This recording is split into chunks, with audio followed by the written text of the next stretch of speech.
A film that's now on release on various streaming platforms is quite a tantalizing horror film called Audition Tape 13. And it's my great pleasure to be speaking to the writer-director of Audition Tape 13, Mathew J. Wilkinson, and the lead actress, Ella Morris. Welcome to Movie Metropolis. Thank you. Thanks for having us. Great to talk to you both. And Mathew, I think the last time we spoke was about your anti-Christmas film Stuffings. That's right. I think that was about 2 years ago now. So I did have a quick look at that just to remind myself not to dress the same way as I did 2 years ago. We're almost matching, I've just realized. We coordinate very well. That's fine. So, Mathew, tell me the journey that you took in and the inspiration behind Audition Tape 13. Well, the funny thing is, at the end of our last conversation we had 2 years ago, I actually mentioned making Audition Tape 13, and it actually became a much longer process than was anticipated. I had a crack at it around Christmas time 2 years back, and it didn't happen. It got to a certain point and everything went quiet, and it was sort of actually by just sheer luck of actually meeting Ella that I actually put the script in front of her, and I just said, look, I've written this, have a look and tell me what you think. And it was her coming back and go, I really want you to make this, that I kind of got the energy to just get up and start again and go for round two. And yeah, it's a story that I've had in my head for, gosh, I feel like 6-7 years now. And it was really just more about how do I make this really self-contained, because there was no way I was going to be able to make this film with no money. And really my idea was always a bit bigger and a bit grander in scale. And I really had to find ways of just trimming this right back. And the best way to do that was limit it to one location. That was how we were going to save money in making this thing. Okay. Ella, how did you respond to Matthew's script and being invited to be the lead actress? Well, coming out of like basically just being very young and not have done really any films, I'd done like very small student films and like done some very, very small stuff. But having not have been like offered something like, hey, this is cool, read this, it was a very exciting experience, and it was a really cool script. I was really pulled in by like all this the strong energy of 11 in general, just because she knows what she wants kind of thing, and she goes in and her whole perspective is almost changed after she sees what he's doing. But part of me feels like she goes, I don't want to spoil anything, after the events occur, her mind changes, and you see how I think powerful and how cool she is at the same time, because she's a really cool character to play as well, because you get to be kind of a really big bitch. Yes. But she's also I'm biased to her because she has a special little space in my heart, like my first feature film character I've ever played. So she's like, she has a special place in my heart, and I'm biased to her, and I think she's never done anything wrong in her life. But you know, I can understand why people would think otherwise. Well, it's a wonderful character, and the way you transition from auditioning to discovering is very interesting. Yeah, it is very interesting. It's a really cool dynamic to play with, like that power switch. And I remember being on set and finding that, like trying to see how we could almost do that with the cinematography as well, and like trying to see how we could change shots to almost have some parallels and have some like between when Ian's character is in power to then when I'm in power and stuff like that, which was really like fun to like watch happen and be a part of. Absolutely. I really like that dynamic. So, Mathew, tell me, I mean, the film sort of has echoes in the Me Too movement to some extent, and also the idea of exploitative filmmakers. Obviously, that's not based on personal experience. Well, it depends on which angle. I mean, for myself, I think that being a crew member on film sets, on independent film sets, there's been a lot of times where I've stood there and, you know, you're not getting paid. A lot of the time you're doing it as a favor, or it's a uni project or something like that. And there are times where I think people are mistreated, even crew members, where you're sort of standing there going, why am I doing this? Like, what's, it's for some greater good, maybe for someone's vision. But if you're going to treat people like cattle and they're not getting paid, and they're not having a good experience, it's not, to me, it's just not worth your time. And I've definitely had, I think that was the thing that sort of inspired me to always have this idea, is having personal experiences myself where I've just not wanted to be on a film set. But also, I think a lot of just stories from actresses in particular, where you're sitting there and they just sort of say, what he said to me just didn't sound right. Like, and so these stories would start just trickling in, and I'm like, okay. And this was before the Me Too movement, really. It's sort of, again, this is an idea I had that kind of, the Me Too movement probably helped me sort of kick it into gear with writing it. But I think it was, I think I wanted to create that argument within it, particularly in the third act, where they sort of, the characters sort of break down, what is the what are we all trying to achieve here? So as much as the film is a thriller and a drama, I wanted to sort of, because it is a no budget film, it's sort of smack bang in the middle of exactly the universe in which it's in which it's coming from, is that people are making films right now with no money, and how are we treating people in that process? Fair enough. No, that's a very interesting background and description there. So tell me about, I mean, we've got Ella here, but casting Gemma and William and Ian in particular. How did you find them, and how effectively did you get them to work together? Well, obviously Ella, I met, and yeah, she sort of agreed to it pretty quickly, and was the one who really got the ball going again. But Ian was initially going to be part of my first attempt at shooting it, so he came through auditioning, and same with William and Gemma. They both basically just put the online advert up, and you sort of see who's interested.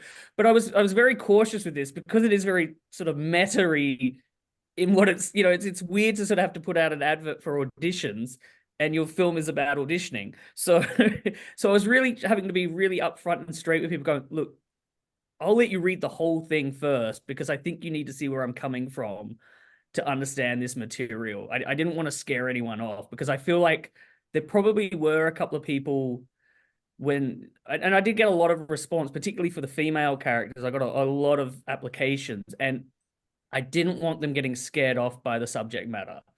And in fact, a lot of the females weren't scared off by the subject matter, but some of the men were. So that was interesting. Very interesting. And we should also mention Laura Harrington, who's in the film as well. Oh, yes, Laura. Laura plays Tanya Creek, the film producer in it, and it was just great because she had a British accent, and so that was perfect. It was, she came in and did her. She was the first thing I filmed, actually. Her scenes were the first thing I shot. Uh-huh. So Ella, tell me about your experience. I mean, you've alluded to some of it, but working with your fellow actors, and especially when things start to get pear-shaped, I found the dynamics between you all very interesting. Did you do much preparation rehearsal before filming? Yeah, so I did a couple of Zooms because a lot of my interaction in the movie is with Ian's character, Michael. I did a couple of Zooms with him where we went through rehearsals, just got doing lines and just seeing what we thought about the character, what we wanted to portray, what we liked. And so we did that as part of rehearsals before I then I flew over to Adelaide, because I live in Sydney. So I flew over to Adelaide, and then the whole 2 weeks of filming started. And I first week I believe, yeah, was with just with Ian and William's character. So I was just on set with all the guys, which was great. And so it was that whole, like, yeah, fine. Honestly, I went in a little bit scared that there was going to be like a fire, or someone was going to get angry about something, or there's going to be clashing. But and I know this probably sounds very stereotypical, like every actor wants to say there was nothing, but I am being so genuine when I say I was so pleasantly surprised that I got along with everyone, because there is always that feeling before you go into a set that you're not going to get along with anyone, and you at least want to get along with one person. But I genuinely got along with everyone because they're all such genuine people, and I think that made filming and getting into character and doing all the work that we did so much easier. And especially like working with Matt, who like just knows what he's doing as a director, and because he also wrote it, he also knows what he needs out of it so much more, which I think also just makes the piece so much easier to direct, and like as an actor to understand when the writer and the director is there with you to be able to tell you what they want out of it, because they know everything about it, kind of thing. Yeah, but like, and then it's almost and then going to the second week, I was scared to start working with Gemma because she was older than me, so I was a little bit nervous because some people older than me always scare me. But yeah, I mean, going into it, I was a little bit nervous to work with her, but she was so nice, and she has the nicest energy. I saw her the other week. She's just moved to Sydney as well, so we've been seeing each other. We try to see each other a little bit every now and again now, so you know, I still have friends from it, so you know, I think that's a good representation of how good the set was and how genuinely I made friends and how good the people are and how fun it was just to work on set and do that stuff with them. It's great to hear, and I'm so glad to see you all alive and kicking, and which is a sort of reference to what happens. Yeah, so it happens in the film, but we won't go there. Matthew, tell me about the actual filming process, because it looks like you had a very contained set or location that you used, and of course rain features in the film, which seems to be a bit of a leitmotif for you. But tell me about the process of filming. Yeah, well, I guess just quickly going off what Ella has just sort of said, I think one of the key things for me, again, given the subject matter, was about, you know, the principles of making a film with no money is to me about then making sure everyone has a good time. If you can't pay people, you have to give them a good time. They have to have a good experience that they can take away with them. So for me, given the subject matter being quite dark, it was always about then we've got to be having fun on set. It's got to feel like a Halloween party or a dress-up party where you're having fun in the process of talking about some serious subject matter and where the story is going to go. So I think it's very true to say that this was personally even my favorite film set to be on, where we did all actually enjoy it. The set itself is where I lived. I don't live there anymore, but the thing was, I had the time to create that environment. I literally sort of pretty much gutted my house and then reset it how I sort of imagined Michael living. But I did kind of want it to feel like a stage play a bit, in the sense that it's sort of like you look at it and you go, it looks like a set.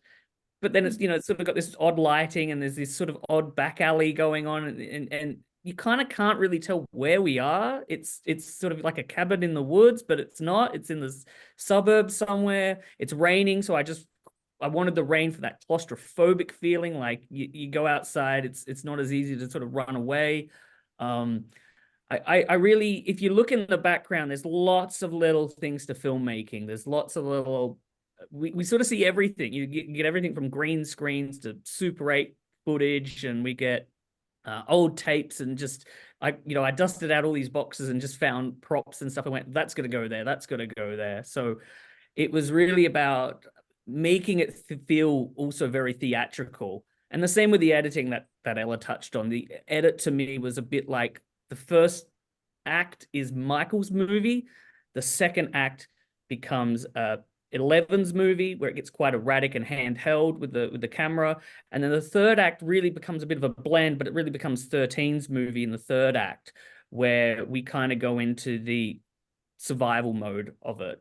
So even with the editing, there was kind of a way I was approaching it, where particularly a lot of the edits were in my head how 11 was seeing things, how this erratic sort of her mind at times sort of not knowing what to do with, or well, she knew what she was doing, but you know, she had an energy, and a kind of that energy also needed to come out in the edit.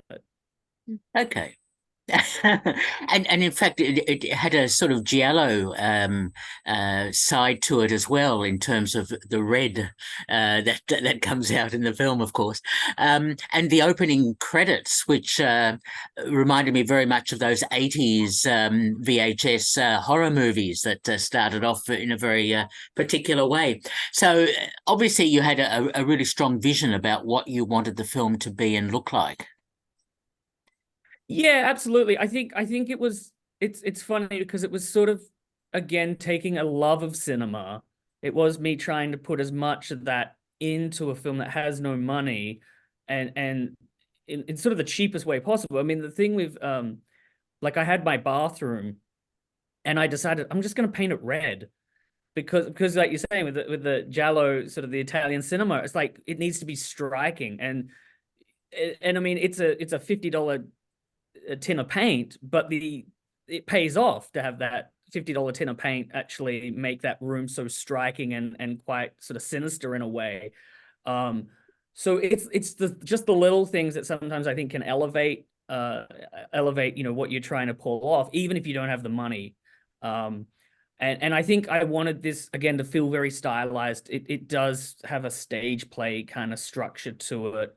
You could sort of transfer this onto the stage. It probably could be done. So it had to feel theatrical, I feel, given the subject matter again. Yes, but it's also very cinematic in terms of camera placement and also the way some of the scenes develop later in the film. So yeah, no, I understand that. So Ella, tell me, what was your experience of doing your own stunts, so to speak, in the film, Um, etc.? yeah. Look, it was super fun. I think it was because we did that on my last night of shooting, because we kind of more or less shot in chronological order. There were some things we went back on, but most of the time we were shooting in chronological order. So because it's towards the end of the film, doing that fight sequence, I was very much looking forward to it, because I was like, yeah, I get to, fake punch someone, and you get to mess around. And Gemma was also very excited about. Gemma, I believe, probably had some form of like training in it, because I think she went to like uni for proper like acting. She was at uni at that time for proper like acting. She probably had some kind of combat training and stuff like that. But I was just going into it like blind kind of thing, but just very, very excited to like learn everything. So yeah, like it was super fun, because it was just like messing around, but also finding what works, what looks good on camera. And it was like a lot of playing and like just seeing what like there's a part where the couch goes onto its back, and that was like an aspect of like when we were playing, like seeing what works and what would be cool in that moment, and like the hair pulling and all that kind of stuff that we go through. It's all so fun to do, and like I would 100% do my sons again. Like I love it because it's so physical, and you get to like really like it shows how much as an actor it's really cool to be able to like show more physically what your character wants. Like, not that you can't do that in other scenes, but because it's a fight scene, and it's like my character is so angry at this point, and she's so frustrated, and she's just angry, like that's all she is. And you just get to show that through this big physical fight scene. It's really fun. Well, congratulations on that, because I thought that was really carefully choreographed. Yeah. I thought, but Matthew, how in reality, how choreographed was some of that staging? We were very there were time restrictions on that, particularly because we were chronologically doing it. So for the continuity, we were shooting kind of as much in sequence as possible, because as you can see, the room starts to sort of become a mess by the end of the film. So it was going to be a nightmare to have to keep resetting things. Yeah, so the time of things really did restrict us. In my head, I think, or in the original script, I had a bigger ending that I wanted to do, but we were gonna need more time, and we just, we were running out of time. So it was slightly choreographed. I guess we did sort of block it out of how we were going to do this and what we were going to then try and achieve, given the time. The other thing, actually, quickly, we should mention though, is our makeup artist got sick midway through the shoot, and so that whole last couple of nights of shooting, both Ella and Gemma did the makeup effects themselves. Yeah. So not only were they act and do all the stunts and run and jump all over each other, I guess. They also had to then lie down and, here, I'll put the fake blood on you. Emily's do all the doing my makeup, I'm So, doing her makeup, you know, just switching places. yeah, we were all juggling roles at that point. Yeah. But it was so fun. It just made it such a cool experience. Like you having those bonding moments with people where you're all in the same situation, you just fast friends. Wow, the glamour of filmmaking. I love it. It's that is incredible. And Matthew, I read somewhere that the set or something happened with a flood and post-production and so on. What happened? So I can't remember exactly what month it was, but I was pretty much, I cleaned up the place. I was pretty physically exhausted actually after like having to pull everything down and kind of get the place looking like my life again. And I started editing the film, and then this freak storm came through, and it flooded the set. Well, it flooded my house basically. I guess it wasn't really a set at that point, but so there was a lot of water damage and stuff. But the funny thing is that the saving grace to all this is because I had a lot of my own personal gear and boxes stored elsewhere, a lot of my stuff survived that I would have naturally got and put back out. So in a way, the film set saved some of my gear. But it was actually at that point that after the flooding that it was time to move on and leave the place. So it had served its purpose. Oh, wow. The behind the scenes stuff is always as interesting as the filmmaking process. So it's how fascinating. Ella, I'm intrigued. What attracted you to become an actress in the first place? Oh, well, I've always loved performing, and I've always had like a nick for like just it started mostly with like singing in general, because I used to like be in the little choirs in primary school, all that kind of stuff. And then you just like get into performing. I started as well then going into musicals, because that kind of had both of them.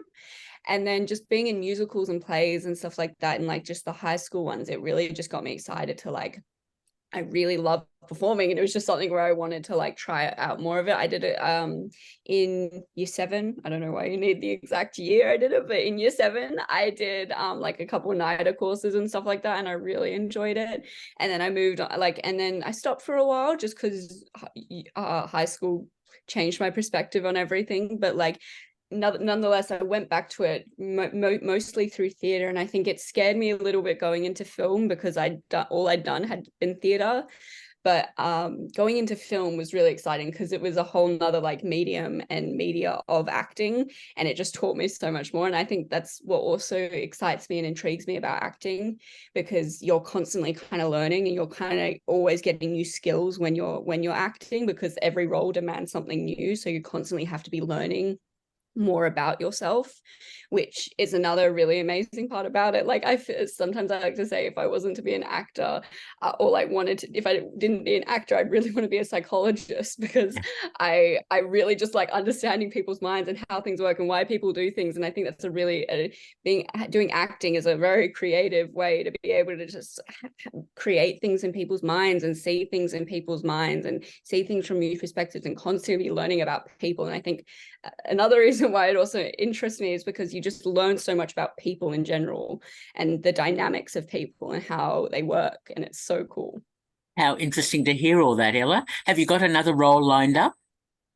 Not as right now. Right now I'm full-time at uni, so I have been helping with a little bit of student films and stuff like that, just the same kind of stuff, but I'm full-time at uni right now. So I did a play earlier this year, and I've got starting to do a lot of Shakespeare stuff now with my course, so all that old English language is in my head right now. But yeah, right now it's just full-time uni, and that's my like main focus, 4 days a week, more like 6, but that's part of like the harsh course, like because it's a disciplined and high demanding course, which I love. Oh, I wish you well with that. That sounds great. Matthew, it's great that the film is now on release, courtesy of Bountyfilms. Tell me about the way it's been rolled out and what you're hoping with the audience. Oh, well, I guess I'm hoping it just creates a little bit of debate, if anything. I think the film doesn't necessarily yet set out to answer things as such. I think that if anything, I just hope that perhaps the film has a small thing to say about just independent filmmaking. And that's really what the subject matter is, isn't it? It's independent, no budget filmmaking, and there's such a big culture of that, really. There's so many short film festivals and people having a crack and having an attempt at making their own no budget movie, that there's a lot of people out there making it. And I think if it just is a slight precautionary tale, or that, then it's done its job. I think it is a bit like sort of Ella there saying about, wanting to study psychology just to understand people. I think this was almost my way of trying to just understand what the culture I'm actually part of is just trying to get that off my chest a little bit and kind of go, okay, this is what I think. Doesn't mean I'm right, but this is what I think, and then hopefully that creates a bit of a debate. But Bounty has always looked after me. They've always done a fantastic job of helping to promote my films and get them out there. I've even got the Blu-ray here, which they do I love the artwork they always do. So yeah, hopefully we can just get it out there, and slowly it just sort of builds its own momentum. That's all I can ever ask for, and hopefully, for the actors or anyone who's ever involved on any of my films, you hope it's sort of a stepping stone that helps them elsewhere. Fair enough. And are you working on another film at the moment? I've actually just finished editing a film for Bounty. I'm not sure. Am I allowed to talk about it? I guess I can. I guess it's going to get released. I've just edited Mile Creek for Bounty. So I've spent the last 3-4 months doing that for them. So I haven't had time to sort of sit down and really flesh out anything for myself. I've definitely always got ideas, and there's always other scripts that sort of sit on my shelf that could always be made one day. But a lot of it's always, in this game, particularly if you don't have the resources, you've kind of got to look at perhaps what's possible right in front of you, or who do you know, or what friends do you know that might be able to assist you getting something done. So there's always doors open. But yeah, for the time being, I'm just probably taking a small break after finishing editing. Fair enough too. And my final question, I like asking, Ella, I'll start with you. Have you seen any interesting films, television shows, anything that impressed you? Yeah. Well, lately I've been going to a lot of plays. Just because I'm very much in the center of the city now, and being a student, I get a lot of free tickets to plays and different things and stuff like that. I also got this free ticket to this film called Cat Person, which was really interesting to watch. It was another kind of feminist movement kind of piece, which kind of reminded me a little bit of Audition Tape 13. But otherwise, I've been seeing a lot of really good plays. I saw Beauty and the Beast, the musical, which is in Sydney right now at the Capitol Theatre. And it was Disney's budget is insane with the amount of stuff that they can do. It was so amazing to watch. We had really good seats, and it was just so cool to watch, because you'd watch it and you just go, that's amazing. And you just constantly like upping themselves because they just have the money to do it. But also just like amazing singing, amazing performing. Yeah, I'm going to watch a play tonight that's meant to be really good. My friends who are graduating this year at uni, they're doing that play, and they're doing a play called The Suicide, which is going to be, I'm really excited to watch that because they're super cool people, and I know they're going to do an amazing performance. It's meant to be a very good comedy, so I'm very excited to see that. Yeah. Oh, excellent stuff. All right, thank you. And Matthew, what about you? Have you seen anything of late that impressed you? I've been going down the path of old 70s movies lately, because I really love how everything's sort of done in camera. And the film that I watched and just completely took me by surprise was Sorcerer, the William Friedkin film. I don't know how I got wind of that one, but I sat down one night and was just absolutely blown away by that. Looks like it took a lot of grit to get that film made. You feel it. You feel all the, we're talking about rain, and you feel the rain and the mud in that movie. I was super impressed by Sorcerer. That's the film I'm telling all my friends to watch at the moment. Ah, have you seen the original film it's based on, Wages of Fear from 1950s? No, and that was the thing. Someone then told me that that was the case, and so now I need to see that too. So I need to track that one down.